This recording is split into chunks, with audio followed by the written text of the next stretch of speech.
Welcome or welcome back to the Amanda Perry podcast, hosted by me, Amanda Perry.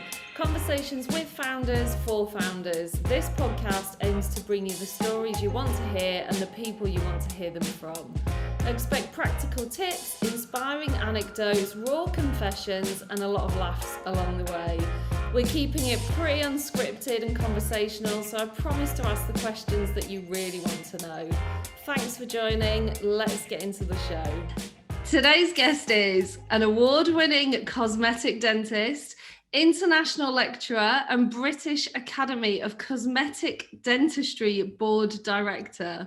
He owns the highly successful Rothley Lodge dental practice, and in 2020, on a mission to help the nation take better care of their teeth whilst also reducing plastic from the oceans, he launched PÄRLA toothpaste tabs along with his co-founder. I'm really happy to welcome to the show today, Dr. Simon Chard. Simon, welcome to the show. Thank you very much for having me. Thank you so much for taking the time out. You sound like perhaps the busiest person I've ever spoken to. That's quite a list of responsibilities and titles, isn't it? Yeah, I mean, most of the time I keep the plate spinning in a manageable way. Sometimes the worlds collide simultaneously and it all gets a bit much, but that's part of the life of being an entrepreneur, I guess. Yeah, I guess so. Yeah, I mean, there's definitely a few plates to spin there. So I gave a kind of potted overview of who you are and what you do, but we're really talking about PÄRLA toothpaste today and the toothpaste tabs, this amazing product that you and your co-founders have developed. Do you want to talk us a bit through kind of how you got there as a dentist and a very successful dentist, how you kind of came to launch this product? Yeah, sure. So to tell you how it started, I'll take a bit of a step back further than 2019, which is when we founded the brand. Up until that stage, myself and also one of my co-founders, Dr. Rona Iskander, had been used quite broadly by a number of different sort of oral care brands as the faces of those brands. So right. I was on the Channel 4 Oral-B TV advert.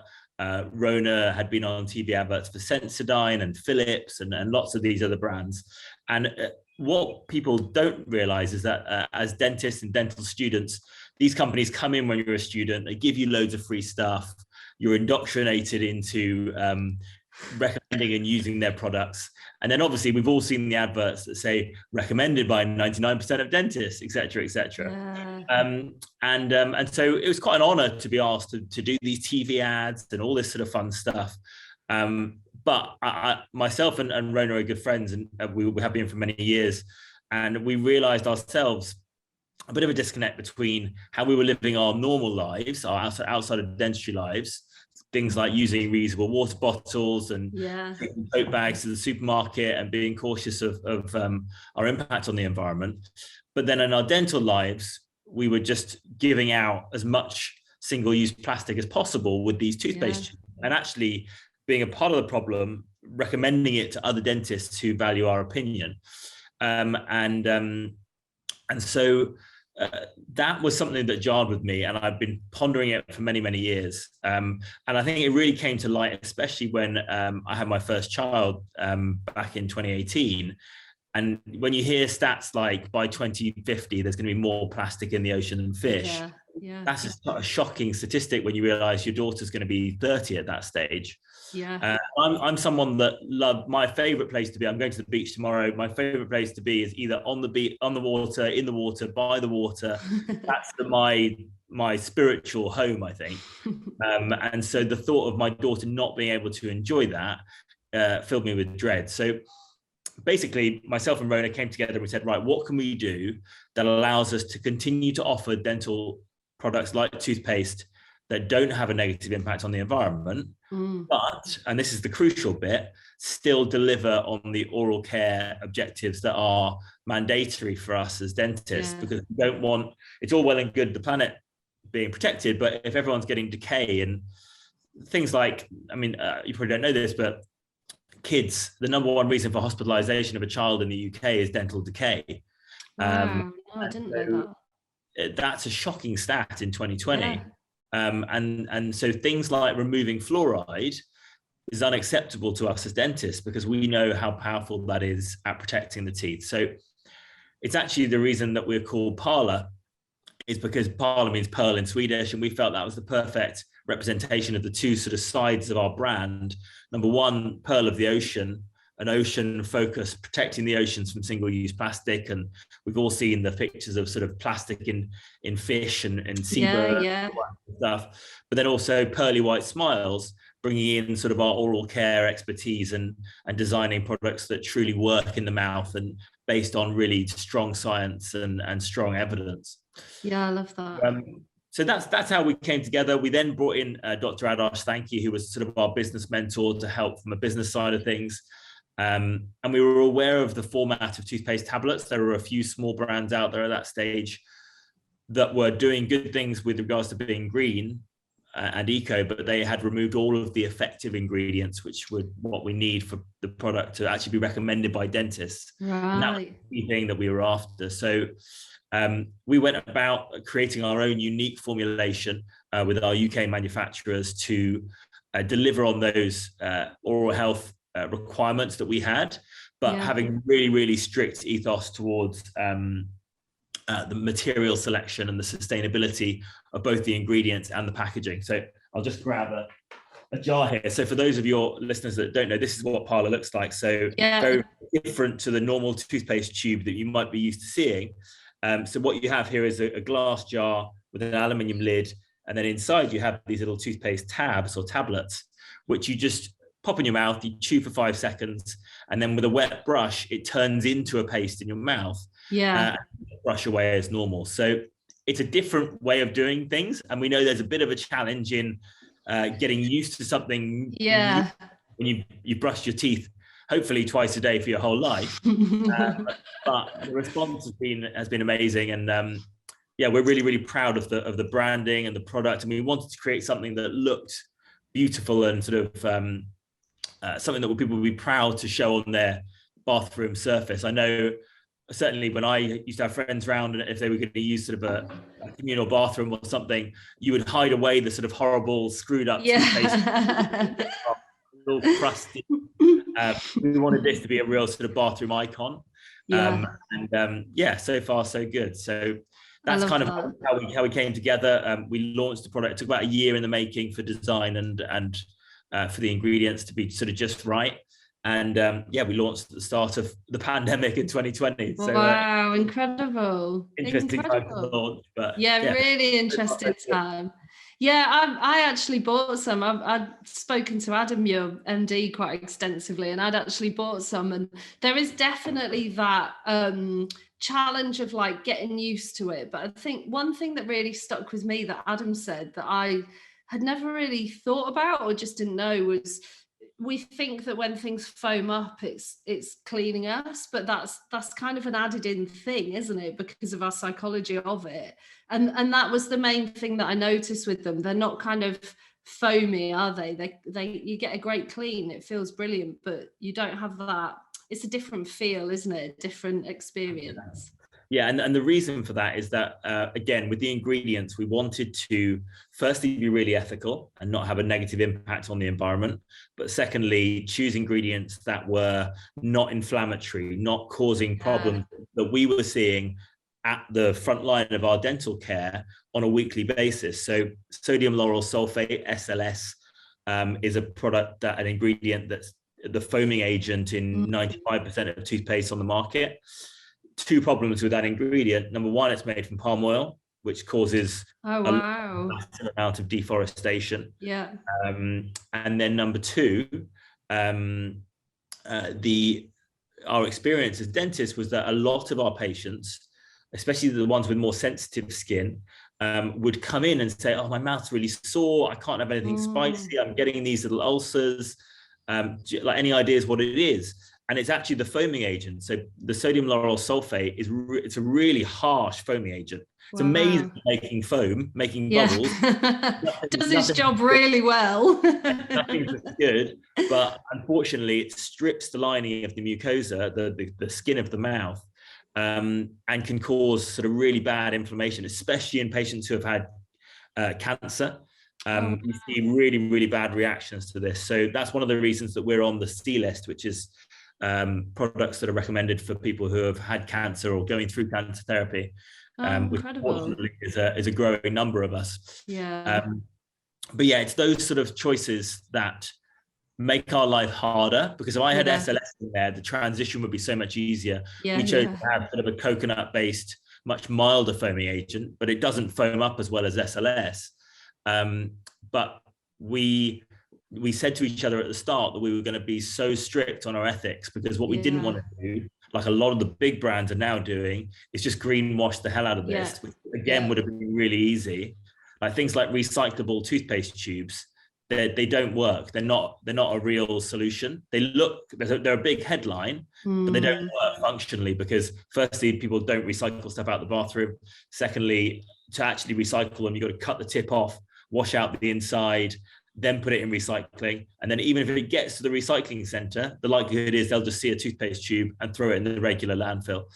And then even if it does get recycled, it can only be recycled 2 or 3 times. So it just delays the problem to the next generation, because the plastic denatures after that time. So it's these sort of nuanced details that I'm really like, I'm probably the strictest with the team, because they'll be like, oh, this looks beautiful and it's a good price. And then I'm like, yeah, but it's not sustainable enough. It's not compostable, or it's not actually like a real genuine product. So that makes life a lot harder. It's why our product's more expensive than your sort of bog standard Colgate total or something like £1 at the supermarket.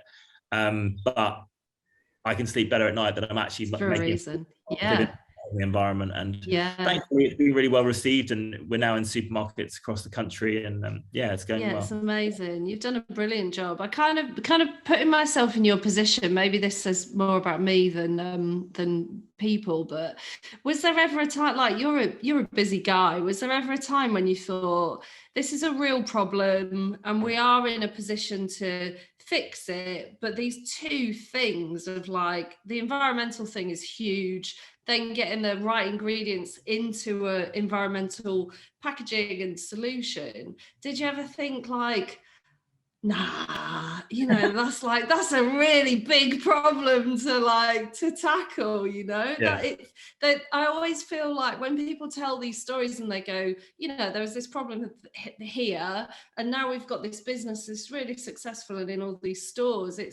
it takes a special kind of person to see the problem and execute on it, doesn't it? I think there's a few things. I think firstly, I'm just a naturally very entrepreneurial person. Like I love building brand. I love building a business. I'm very much sort of head of brand for the company, and nothing goes out without my eye going over it. And that's why we created something like the packaging all has a sort of beautiful illustrations. I love it. All of that sort of stuff. Like it's not work for me. Like that fills me with joy. So I have this natural, and actually, if I hadn't have done it and someone else had have done it, I've had that happen to me many times in my past, and it's far more frustrating than the amount of work doing it. So that's the first thing. And then the second thing is, I was voted the 4th most influential dentist in the UK last year. I'm going into being president of the British Academy of Cosmetic Dentistry. If it's not me who's going to do it, with lots of young dentists who look up to me, then nothing's going to change. And don't get me wrong, it's so much harder than I thought it was going to be. But you always go into these things with like a naivety, right? And if you didn't have that I've heard loads of people say this, like Holly Tucker and Steve Bartlett. If you don't go into it with naivety, then you just wouldn't do it. It's just, I've shed many a tear. I've had many a sleepless night over one fire or another that presents itself. I'm sure I will do it again in the future. But that moment when either you get an amazing bit of, like we've had some amazing customer feedback from people who really have had quite a tough deal, like blind people, just weird things that you would never expect, like blind people, because they can't see how much toothpaste they're putting out. It's quite difficult for them to put the right amount of toothpaste. That sort of stuff. With the tablets, they just throw a tablet in. It's much, much easier. Wow. The cancer thing, we've had loads of people report back on that. Lots of people have who have sort of learning difficulties or various sort of sensitivities to artificial ingredients have found that our product, because it doesn't have any, is far better. So getting that sort of feedback is amazing. And then obviously those big moments, like when we got on Dragon's Den, or when we got into, found we're going into Sainsbury's, like all those moments, like they do balance out eventually. And then when you have a really bad day, I always say to everyone, I'm like, don't worry, we'll write it in the book one day when we're like, we're regaling how successful we've been. Yeah, it'll be a chapter. It'll just become a chapter of the book. Yeah, no, I completely agree with that. And I also completely agree with the, you know, if you knew the reality, you just wouldn't start, would you? And it does take a special sort of person to do that. I feel like there's like so much to tackle here, but I think the environmental side of it is so huge. And I read a stat on your website about 1.5 billion tubes of toothpaste going into our oceans or landfill every year, which is terrifying, isn't it? What kind of impact do you think you can make on that? Like, what initiatives, or, you know, how will you see the impact of that? Well, it's actually, we've done more research into this now, and it's actually looking like it's 20 billion a year annually. My gosh. That go into the landfill or the ocean, which is shocking. That's shocking. terrifying. And I think that, what I haven't said yet, the key sentence that I was told very, very early on, that really sticks in my mind, is every single tube of toothpaste you've ever used still exists somewhere on our planet. Oh like my that's gosh, yeah. mental. Like, if you think about it, each of us, every single person that's using toothpaste in the planet. And there's like those little travel ones, you know, all the time you just buy those. The way that actually works with the big companies is they dump like crates of those free little samples on your dental practice for free. And obviously, as a dentist, you're like, oh, this toothpaste works. There you go, a nice little treat. Use this. Unless you think about it and you actually sort of take a step back, it seems like a really good idea. But then you realize that's literally used for a week and then it lasts 500 years. Like, oh my God. How does that make any sense? Yeah. But yeah, so we're trying to hit this from as many angles as possible. Obviously our grand aim is for everyone to make the switch from tubes to tablets. We're aiming for 5% of the UK population by 2024. That's sort of one of our visions. Amazing. To make that switch, and we're on track for that at the moment. So the uptake has been brilliant, and obviously big retailers taking us on board when we're still a fledgling company. We're only just turning 2 now, and we're already in Sainsbury's and Boots. We're literally about to launch into Ocado.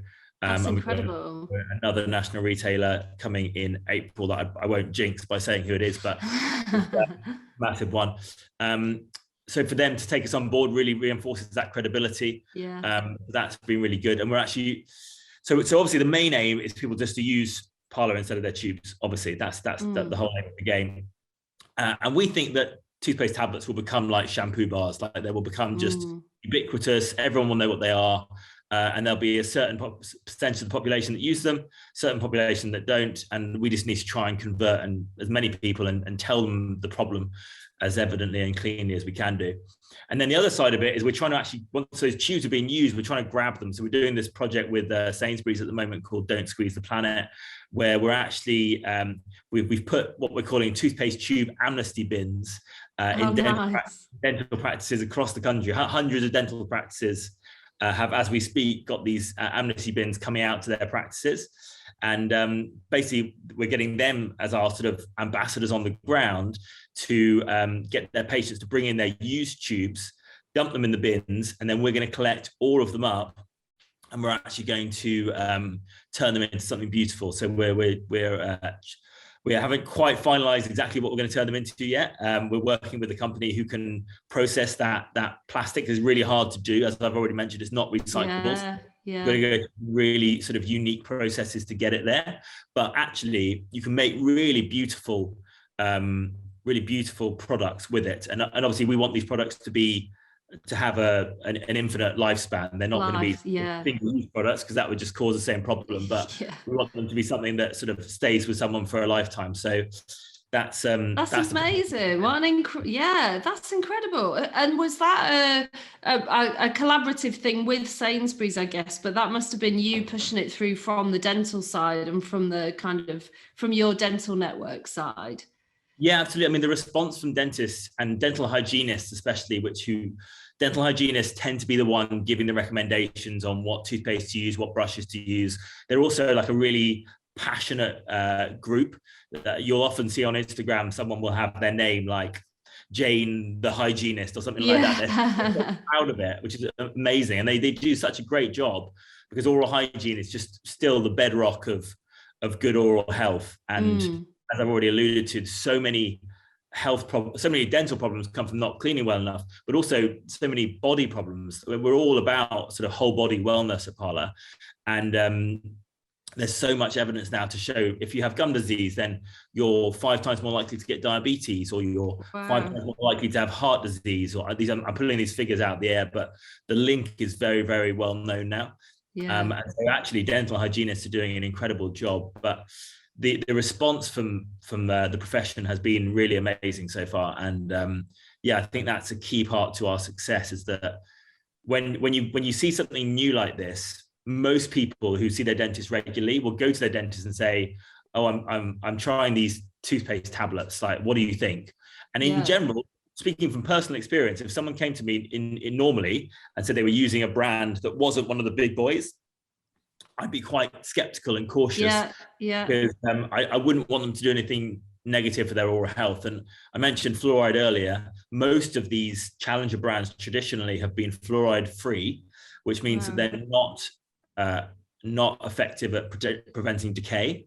And so at the clinic, we would often see someone who had this mindset they would switch to a fluoride-free toothpaste because they've heard something from someone online. And you would just see cavities start forming in someone who had been stable for many, many years. Wow. And so that's why dentists are really cautious, because they don't want to recommend something that's going to be detrimental to your oral health. So the fact that we've got the profession behind us, both in the UK and also with our international network, is a real positive for the brand. And it's really lovely to sort of see the community getting behind us. And for example, I'm doing a lecture roadshow over the next 6 months across 10 locations.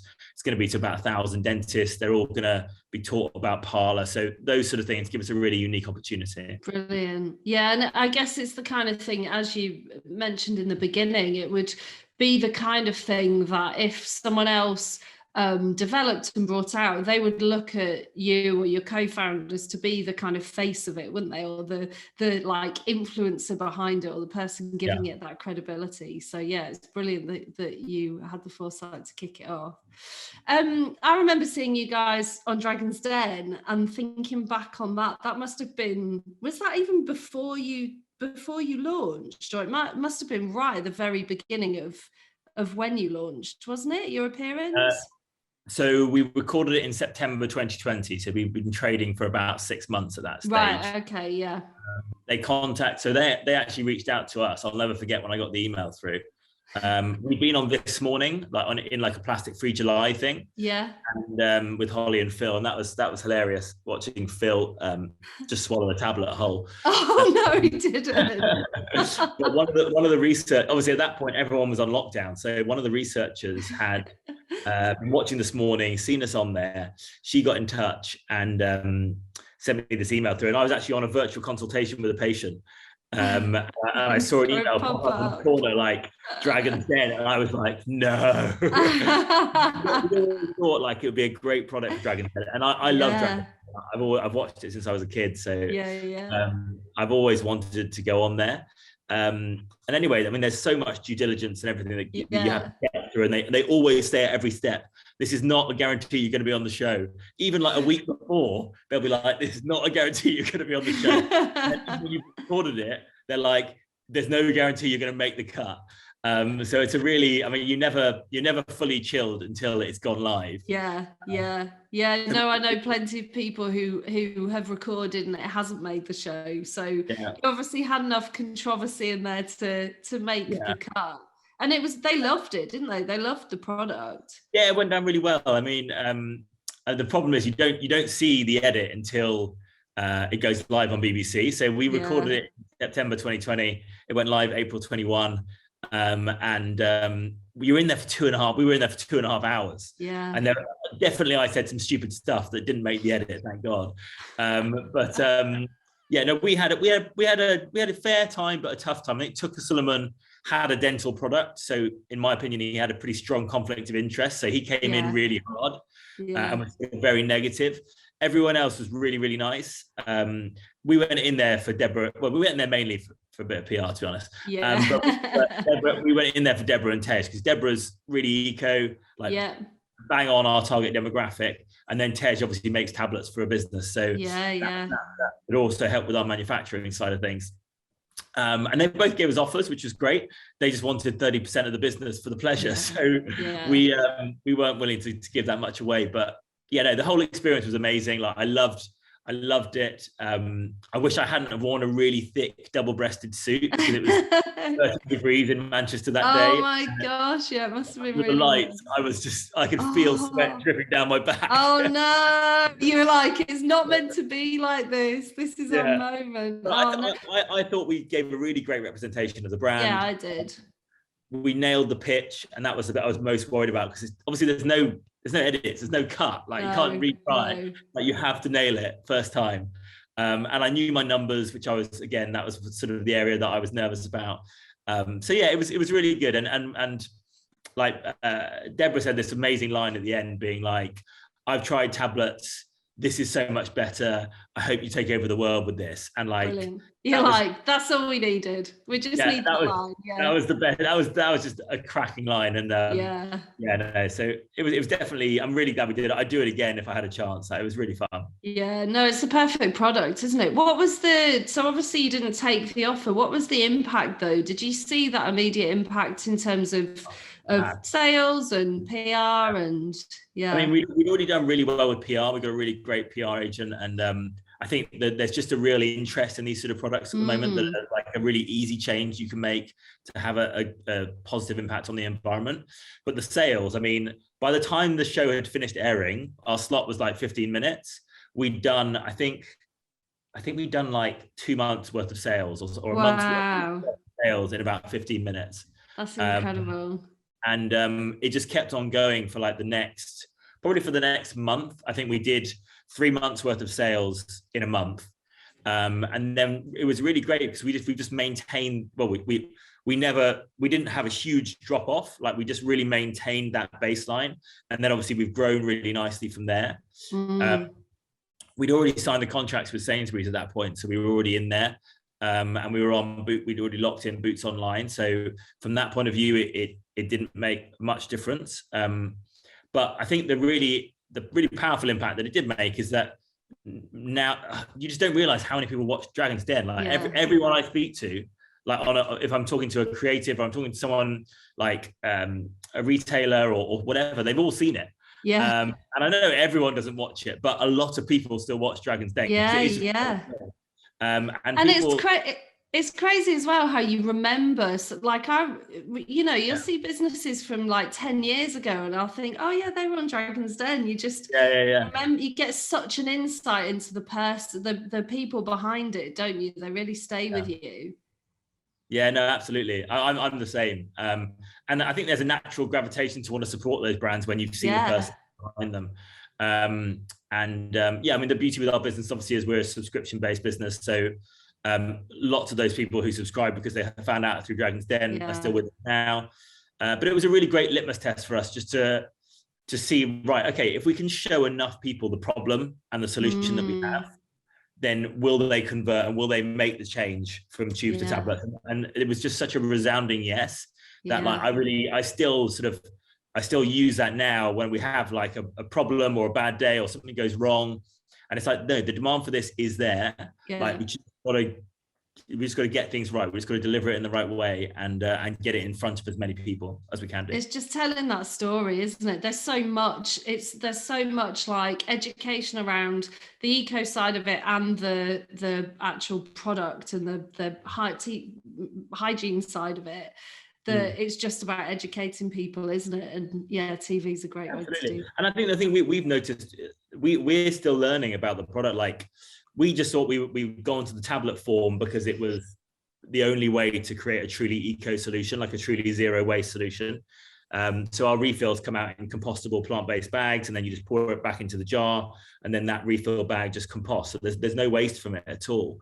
But what we've learned as we've gone through is that actually the tablet form is so much better, because we as dentists are choosing the ingredients, we're choosing the dose, how much of everything you're getting, which means that we can do things like with our PÄRLA Pro tablets, we've incorporated vitamin E and vitamin B12 into those tablets. So 50% of your RDA in each tablet. So when you brush twice a day, you get your RDA through that. Wow. And because there's amazing science to support that actually it's absorbed through your gums. And because it's a tablet, we can control the amount that you get.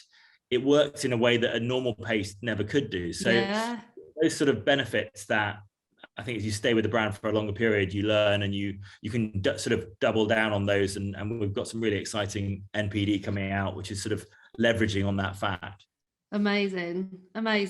Truly like inspirational to think that, you've created a whole new category essentially, haven't you? I know you said that the tabs already existed, but kind of, combining the true eco element with it, with this vastly improved product is just brilliant. I just wondered, just a couple of last questions, and then I'll let you go and spin all of your plates. But I just wondered what the best piece of advice you'd ever been given was, if there was something that, someone's told you on your journey that you just kind of go back to and it keeps you on track. I mean, the first thing that comes to mind is a quote. I mean, it's not someone said to me directly, unfortunately, but there's a quote in my, I have up in my practice from Nelson Mandela that says, "It always seems impossible until it's done." Yeah. And I think I really live with that on a day-to-day basis, that that many things that I'm really proud of in my life have at one point just seemed completely unattainable. And by just sort of keep my head down, keep on trucking, just every single day, like trying to be better, trying to improve, those outcomes are achievable. I mean, everyone's human. Everyone who you think is a god or just someone who is completely out of the real world, they are just humans who have really sort of dove into their passions and worked incredibly hard. So I guess that's kind of something that really helps me again when you have the hard days, because it's such a roller coaster doing a challenger brand. Like, you're constantly on the edge. There's no turning off. There's no holidays. I've got 2 kids, and like balancing that with everything else is just so difficult. So it's hard work, but it is so rewarding at the same time. I can imagine. How, just touching on that, how do you balance everything? Because you've got, even though I know that you're, some of those roles that we discussed earlier aren't kind of jobs as in committed hours per week, but that's a lot of responsibility and different people to keep happy. And how do you balance all of that? Well, I certainly don't always keep everyone happy. I have a very, very understanding wife, number one. You must do, she's actually a dentist as well. She co-owns the dental practice with me. Oh, wow, okay. Manages a lot of the running of that business, so I can just sort of do the dentistry and then focus on the other bits. But I think I'm very structured with my day. So I wake up at between sort of 4:30 and 5 in the morning. Wow. I'll do a solid sort of hour of emails at that stage, do some meditation, which I'm very, very passionate about. I then work out from 6 till 7, and then start the day. And I exercise every day. And that sort of 2-hour block from 5 till 7, that I think keeps me sane, because it means that I don't allow my inbox to get ahead of me. I can sort of, especially when I'm in the clinic, because I'm in the clinic Tuesday, Wednesday, Thursday, seeing patients. So that time is sort of relatively fixed. I have to fit everything else in around everything. So having that daily sort of 2-hour block is really great for my mental health, great for sort of my just staying on top of everything, I think. I have worked with sort of virtual assistants and stuff in the past, but I'm just too much of a control freak. I think I need to do everything myself. Then you just have to find the time in the day, then, don't you? It's and that's the great thing about that early slot, is that no one else is awake. My kids aren't awake. My wife isn't awake. it's just a time that I can just focus on what I need to get done. Yeah. I also focus on my own self-care, like meditation and exercise, and also nutrition, like those three pillars, and sleep, which I probably don't get enough of at the moment because I've got a 1-year-old boy who doesn't sleep very well. But in general, I'm really, really focused on those things. And like my exercise and my meditation, then they're non-negotiable things that I will not, there's no excuse for me not doing them. Like they are so important for how I function for the rest of the day. And I always say with exercise, especially, it's like if you had a meeting, you wouldn't just not turn up. Like you wouldn't just not do it that day. So make your exercise like that. And whatever your exercise is, I mean, it can be a walk, it can be like yoga, whatever you want to do. I'm, as anyone that follows me on Instagram will know, I'm a bit obsessed with my Peloton. So as you, it's just here. I saw it in the bag. Yeah. So that through lockdown was such a godsend.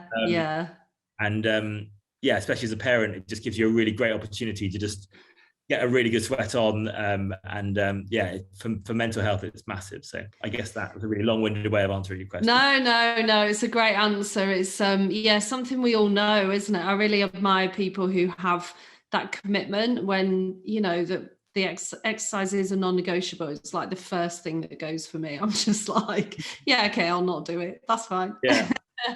And finally, I used to be like that. I think it's really important to say, like, anyone can make this change. There's nothing about me, like nothing. It's just a mindset thing. And when you build the habit, like I don't, it's not a struggle for me to wake up in the morning at 5 a.m. because I actually genuinely look forward to it. And that's not because I have some weird obsession with exercise. It's just, I've just built, it's like Arnold Schwarzenegger talking about, it's funny to say it to us the other day. And he was like, I don't not have breakfast. I don't not sleep. I don't not drink water. Like, so I'll continue to exercise every day for the rest of my life. And it's like, I think I genuinely will do that because it's just, I don't have to think about it anymore. It's just, I am exercising. That's just part of, it's part of your habit. No, I really respect that. Final question is, what advice would you give to anyone who's looking to start a business, but particularly like a challenger brand or creating a new category? I think there's some really specific advice around that, isn't there? What advice would you give anyone that's looking to do that? Number one advice would be just make sure that you're really passionate about the mission. Like there's no point in just, I mean, there is a point, I guess, but you may well see a financial opportunity and look to try and make a quick buck out of it. But for me with PÄRLA, and this is why we spent so much money on the branding, so much time getting everything ready, from a design point of view, is that I'm so passionate about the mission. Like I genuinely care about it so much. And I'm also really, really passionate about the brand, that I'm not looking to just make quick return on investment and then jump out.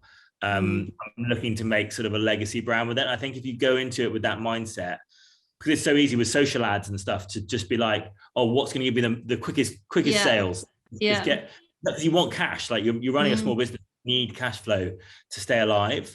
And there's lots of times where I've had to make decisions that it's like, no, that's just not on brand. Like I don't care if it's going to deliver clicks on sales or whatever, or give me a better ROAS on my ads. It needs to be on brand, because we're building a brand that is for life here, not just a quick flip. So I think that's really important. Like, don't let perfectionism slow you down, because I'm very guilty of that. Like, get a minimum viable product out, test it in the market. Like, be quick, be nimble. That's your advantage as a challenger brand. But at the same time, like, don't make short-term decisions, because it'll lead to your short-term demise. Like, make long-term decisions for your brand, and you'll have a brand that stays around for a lot longer. And you don't need to be a unicorn in year one. Like Oatly were around for 30 years before they became an overnight success. So don't feel like you need to like just be £100 million business in a year. It's very unlikely to happen. Yeah, I love that. I really, really, really agree. I think we're seeing such a huge shift with where people are putting their investments, and all like these short-term hacks that people have kind of ridden on, chasing acquisition for the last 5 years, has really come to a grinding halt, hasn't it? And I love that.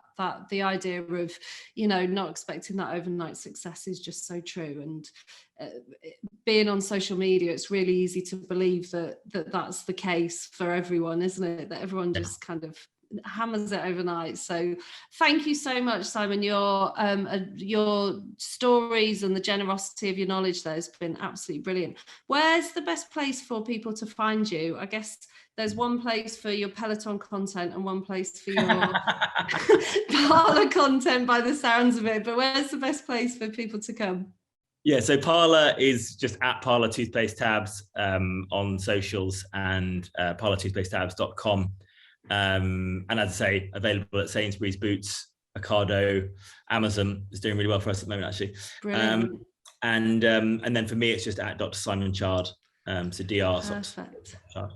I will link them in the show notes so everyone can come and find you. Thank you so much for taking the time out.